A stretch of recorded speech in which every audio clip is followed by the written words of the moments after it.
ভারতের ঘনিষ্ঠ বন্ধু নেপাল শনিবার মণিপুর থেকে প্রতিবেশী দেশটিকে জরুরি বার্তা দিলেন প্রধানমন্ত্রী নরেন্দ্র মোদী। শুক্রবার রাতে নেপালের নতুন প্রধানমন্ত্রী হিসেবে শপথ দিয়েছেন ৭৩ বছর বয়সী সুশীলা কার্কি। সরকার পতনের পর রীতিমতো অগ্নিগর্ভ নেপালের হাল ধরেছেন তিনি।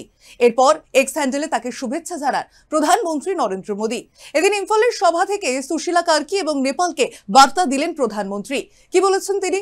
শনিবার ইম্ফলে জনসভা থেকে নেপালের উদ্দেশ্যে গুরুত্বপূর্ণ বার্তা দিলেন ভারতের প্রধানমন্ত্রী নরেন্দ্র মোদী।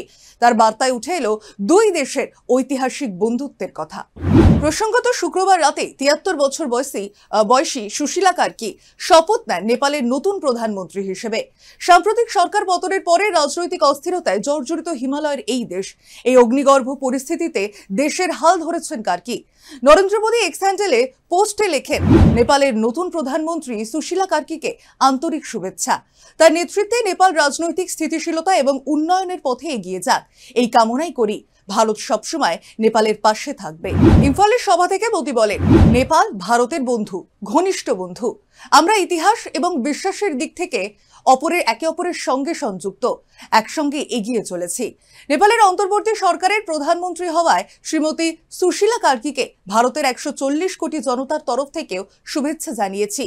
এর আগে এক স্যান্ডেলে মোদী লেখেন, নেপালের অন্তর্বর্তীকালীন প্রধানমন্ত্রী হিসেবে দায়িত্ব গ্রহণের জন্য আমি মাননীয় শ্রীমতী সুশীলা কার্কিকে আন্তরিক অভিনন্দন জানাই। নেপালের ভাই বোনদের শান্তি, অগ্রগতি এবং সমৃদ্ধির জন্য ভারত সম্পূর্ণরূপে প্রতিশ্রুতিবদ্ধ।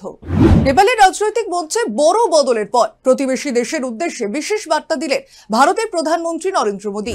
শনিবার মণিপুরের ইম্ফলে এক জনসভা থেকে তিনি বলেন, নেপাল ভারতের বন্ধু নয়, ঘনিষ্ঠ বন্ধু। ইতিহাস, সংস্কৃতি এবং ধর্মীয় বিশ্বাস, এই তিন স্তম্ভে দাঁড়িয়ে দুই দেশের বন্ধন গড়ে উঠেছে। আমরা একসঙ্গেই চলেছি এবং আগামীতেও একসঙ্গে চলব। এই মন্তব্যের মাধ্যমে ভারতের পক্ষ থেকে স্পষ্ট বার্তা দেওয়া হলো, হিমালয় পারের দেশের সরকার বদলের পরও যে দুই দেশের সম্পর্ক অটুট থাকবে এবং আরও দৃঢ় হবে। জেএসি বিক্ষোভের জেরে ওলি সরকারের পতনের ৪ দিন পর দেশটিকে দায়িত্বভার উঠেছে কার্কির কাঁধে। একেবারে প্রধানমন্ত্রী হিসেবে তার নাম কার্যত নিশ্চিত হওয়ার পর বুধবার সংবাদ মাধ্যমের মুখোমুখি হয়ে ভারতের প্রধানমন্ত্রী নরেন্দ্র মোদীকে ধন্যবাদও জানান তিনি। বলেন, মোদীকে আমি নমস্কার জানাই, আমি তাকে সম্মান করি। ভারতের প্রতি আমার অপরিসীম শ্রদ্ধা এবং স্নেহ রয়েছে, কারণ তারা সর্বদা নেপালের পাশে থেকেছে। তিনি আরো বলেন, নেপালকে অনেক আগে থেকেই সমস্যা ছিল, এখন পরিস্থিতি আরো কঠিন। দেশের উন্নয়নের জন্য একসঙ্গে কাঁধে কাঁধ মিলিয়ে কাজ করব। আমরা নেপালের নতুন সূচনা স্থাপনের চেষ্টা করব। হবু প্রধানমন্ত্রীর সেই বার্তার পর তোড়জোড় শুরু হয়ে গিয়েছিল জোর কদমে। অবশেষে শুক্রবার শপথ নেন সুশীলা কার্কি। বুধবার ৫,০০০ যুব আন্দোলনকারী একটি ভার্চুয়াল বৈঠক করে অন্তর্বর্তী সরকারের প্রধান হিসেবে কার্কির নাম প্রস্তাব করে। জানা যায়, তরুণ প্রজন্ম কার্কির কাছে প্রস্তাব নিয়ে গেলে তিনি সমর্থনের জন্য কমপক্ষে ১,০০০ লিখিত স্বাক্ষর চেয়েছিলেন।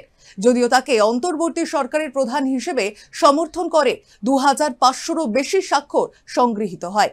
নেপালের রাজনৈতিক ইতিহাসে এমন ঘটনা রীতিমতো বিরল, যে দেশে বারবার সরকার বদল, জোট, টানাপোড়েন আর দলীয় বিভাজন রাজনীতিকে জর্জরিত করেছে।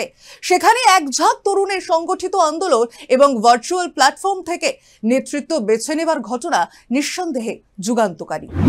এ ঘটনা শুধু একটি রাজনৈতিক সমঝোতা নয়, বরং এক নতুন রাজনীতি সাংস্কৃতিক ইঙ্গিত। এবং যেখানে নেতৃত্বের বিকাশ হয় জনমতের ভিত্তিতে এবং সিদ্ধান্ত আসে সরাসরি জনগণের ম্যান্ডেট থেকে, ভারতের সঙ্গে সুসম্পর্কের বার্তা দিয়ে, তরুণদের আহ্বানে সাড়া দিয়ে এবং ঐক্যর পথে হাঁটার ডাক দিয়ে সুশীলা কার্কি যেন এক নতুন যুগের সূচনা করলেন।